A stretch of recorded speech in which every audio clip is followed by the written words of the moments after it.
Hey guys, Stephen Metz here, and somebody asked me to do a video on sealing, how I seal up a skateboard and just composite seals, because I was explaining, everyone says you cannot seal a skateboard, which is absolutely not true. You can seal up anything.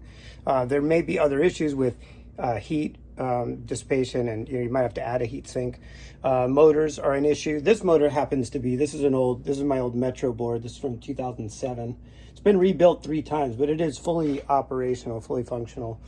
This one was actually built by Elon Sabar and then rebuilt by me and then rebuilt again with a friend of mine and myself. Anyway, it's been rebuilt a bunch of times, but it never has failed due to water intrusion. Mainly, I don't really ride boards in the rain. I'm going to say, don't ride your board in the rain if you can't, but that's not a reality for a lot of people. They don't have a choice. A lot of people are riding to get around. And in that case, for the motors, I'm just going to say, it's going to be a different video. You'd have to do an over-under fender technique where you have a fender on top, a fender underneath that then drains, and that prevents most of the water from getting in. You're still going to have to replace your motors probably every couple of years if you ride in the rain, maybe less. Anyway, so I'm going to get into it. Composite sealant. Okay, I'm going to explain a couple things. One is the difference between sealing something and adhesives. Adhesive is when you're binding the two together. So anyway, let's get into it. So let's say you want to seal your box. All right, now this particular one is not sealed. I'm just going to be upfront. I didn't seal it because I never ride this thing in the rain. But let's say you wanted to seal this up, which you want to seal it off from getting water inside. So I'm going to explain this now. This is a composite sealing technique, which is used in a lot of like automotive and stuff, which is my strength is mainly automotive still, but it's all the same stuff in the end. And I'm going to explain just a couple things here. So what this is the first one, which I love. This is actually this is called air duct putty. Comes in a big block of it. They use it around air ducts to seal the air ducts, and then they're often just bolted together. And this stuff, I took this off of a heater I had in my house from, I was at least 45 years old. It's from the 60s, maybe late 50s, I'm not sure. And it was still like soft like gum. Heats up, you can heat this stuff up. It's quite amazing. It's really pliable. So you can put that in. Now this stuff is a little bit messy. That's the downside. Everything has its strengths and weaknesses. This is butyl rubber. Now this stuff, it's kind of cold today. It's about in the 50s, which is freezing for California. But this one is, I use this in between like the rubber on the door. And then I'll do this, then I'll put the rubber, then I'll put like silicone. This will hold it in place and seal it. And then I'll put silicone on a car to help seal that up, right? Or anything really, it just depends on what you're doing. So you go. Composite sealant technique number 3. Okay, now this one says, I'm going to say this is silicone. This is RTV silicone. It says black adhesive sealant. Now technically it is an adhesive, but as we all know, it's not a great adhesive. It's okay. You can peel it off with your fingers. This is an adhesive. This is Gorilla Super Glue. Okay, so this is adhesive. This glues stuff and bonds stuff together. This sort of does, but I would call this, I would still say it's an adhesive, and I'd still say it is a sealant, but it's kind of like, it's not graded either one. It's okay. This will crack over time. This will leak as your board starts to go up and down, especially if your board is top seal, right, where the battery box is the board, and you just put a flap on top, and that's where you stand on the board. Over time, what happens is the plastic warps, and where all the screws go in, they kind of bow that area, so they become sort of like a upside down inverted bowl, right?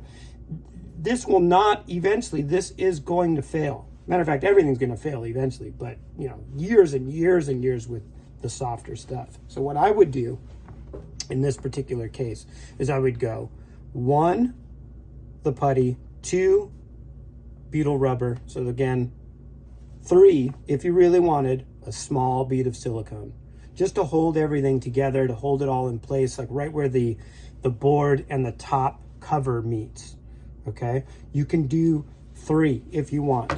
Okay, now I do want to talk about this stuff because I haven't seen it very much. We're talking about waterproofing basically. This is actually called Hylamar. I don't know if it's showing up properly, but it's called Hylamar. It's made by Permatex. It's gasket dressing and flange sealant. The way you use this is on one of my boards. I don't have it here, but it's a hub motor system, and where the flap goes on top, I put that between the aluminum and the outside of the cloud wheel. So you can see it when you're riding the board and someone looks sideways at the board. You can see that kind of hub motor cover. This is flange sealant. It fills up all the gaps. It's kind of like a gummy grease. I don't want to take it out because it's nasty stuff, but you can see that string, how stringy it is. It's really, really cool for metal to metal or plastic to metal contact.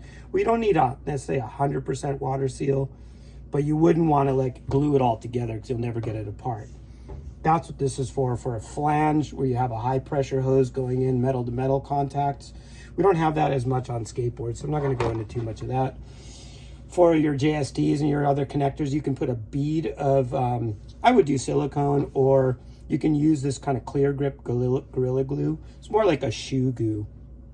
Basically a rubber, kind of urethane type of bonding element. It'll keep your connectors together. You can seal up all those connectors with either silicone or this. Again, heat dissipation becomes more of an issue the more you seal your board up.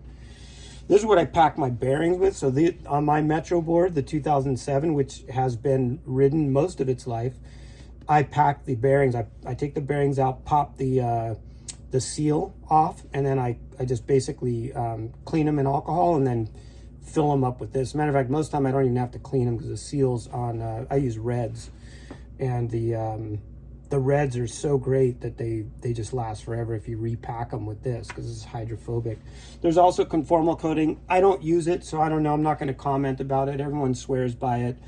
There are a million different things you can do. You can also, obviously spray your board with silicone and other waxes to preserve the wood, etc., etc. Another thing that I've used on the wood, since the wood tends to delaminate, remember this: your boards are built not for the rain. If you have a wood composite board, a lot of times the glue that they use in these is not waterproof glue. It's actually just glue, like wood glue. What I do with that is when I get a board, especially if I think it's going to get wet, I sand the outside and then I seal it up with really thin super glue. And that also prevents your board. First of all, it makes the bond on the outside really strong because it actually absorbs. Anywhere where you're drilling to put in your battery box, you can also fill that area with super glue. Just let it impregnate the wood around your drill spots because water will get in there and your board won't last. But if you seal up wherever you drill with super glue, you'll still get your screw through. It'll seal the wood for a really, really long time.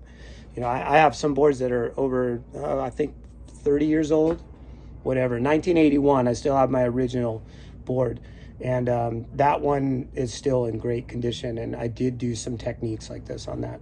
So anyway, one thing I'm going to say again is heat dissipation. If you suddenly seal up your board completely, you cover it with silicone, do all this stuff, you will probably need to add an aluminum heat sink. The system that I like is where the heat sink and the ESC, they kind of go from underneath, then you seal. They go underneath the battery box, and then the fins get the airflow, which cools it down. And then so it goes aluminum, and then some kind of heat transfer putty.